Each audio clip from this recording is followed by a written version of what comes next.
هذه الملحمة التاريخية لمنتخب العراق الذي أرغم منتخب البرازيل المرشح الأكبر في هذه الدورة على اقتسام النقاط على ملعبه وفي عاصمته. معي إذن محمد حميد حارس مرمى منتخب العراق وأحد هؤلاء الأبطال، إن لم نقل البطل لأنه هو الذي تصدى كثيرا خصوصا في اللحظات الأخيرة من هذه المباراة، لحظات أخيرة صعبة جدا.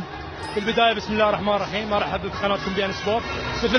بالبداية أقول مبروك للعرب عموما ومبروك للعراق خصوصا. مثل ما تعرف هذا الفوز يعني الكثير، المدارس الأوروبية والمدارس اللاتينية يعني يعني أقدر أقول لك ماخذة العرب يعني بالعين الصغيرة. الحمد لله والشكر اليوم ثبتنا انه احنا قد هاي المسؤولية، مثلنا العرب ان شاء الله خير تمثيل. احنا والجزائر قدرنا نمثل، نتمنى التوفيق للجزائر. مثل ما تعرف الكادر التدريبي قدر يضع النقاط على الحروف، احترمنا الخصم والله كافئنا ووفقنا. احنا الان نلعب ككرة قدم، ما نلعب كبرازيل، مع احترامات الفريق البرازيل فريق كبير وكله كل الاحترام، لكن الان كرة القدم لا تعترف بالاسماء، تعترف بالاداء.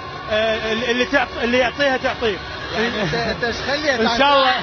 ان شاء الله القادم افضل. احنا بعد لسه ما متاهلين، اتمنى انه الوطن العربي كله يقف مع العراق كي يمثلهم افضل تمثيل.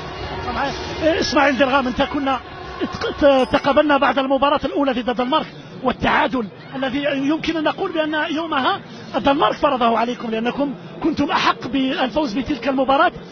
هل كنت تتوقع أن تقوموا بمثل هذه المباراة صراحة؟ والله صراحة يعني ما كنت أتوقع أن الشباب يقدمون هذا المستوى العالي والانضباط التكتيكي داخل الملعب. احنا نقول الحمد لله والشكر قدرنا ناخذ نقطة صعبة من صاحب الأرض والجمهور المنتخب البرازيلي، منتخب صعب ومرشح الأول على البطولة. الحمد لله والشكر قدرنا ناخذ نقطة. علينا ننسى هذه المباراة، علينا نفكر بالمباراة الجاية أمام جنوب أفريقيا، لأن هي الفرصة الوحيدة للمعبر إن شاء الله الدور الثاني. طيب المباراة هذه ضد جنوب أفريقيا كيف تراها أنت شخصيا صراحة؟ هل تخشى من منتخب جنوب أفريقيا أن يبحث على التدارك أو على الأقل أن يخرج ربما بنتيجة إيجابية، أن يغادر هذه المنافسة بنتيجة إيجابية، أم أنه منهار وهو في متناولكم؟ والله صراحة أستاذ المباراة مع جنوب أفريقيا أيضا مباراة صعبة، لأن جنوب أفريقيا أيضا فريق صعب، فريق يعني إلى حظوظ أن يصعد.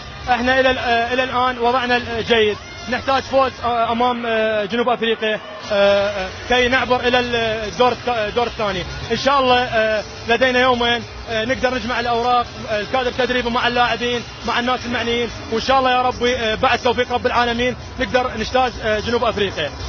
ان شاء الله بالتوفيق لكما ولمنتخب العراق في المباراة الاخيرة، ولمن لا المضي قدما. اقدم شيء للناس اللي استهزأوا يعني مع احتراماتي، وصراحه يعني اتكلم كلام يعني منطق واسلوب.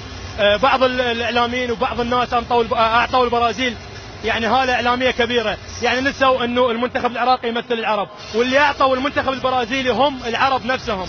يعني اي منتخب يخرج يمثل الشرق الاوسط اقول يعني صراحه ما يوقفون معاه. فالحمد لله والشكر نطلب من اعلامنا العربي انه يقف مع العراق ومع كل منتخب عربي يمثل الوطن العربي بالمحافل الدوليه. ان شاء الله ونحن في بي سبور معكم ان شاء الله. صراحه نطلب دعوات الوطن العربي صراحه يعني بي ان سبورت مؤازرتنا بكل بطوله، في بطوله كاس العالم اللي قيمت في تركيا، والان مؤازرتنا، وان شاء الله يا ربي الناس المعنيين يدعونا والتوفيق من رب العالمين. شكرا لكم، شكرا. اذا نعود اليك.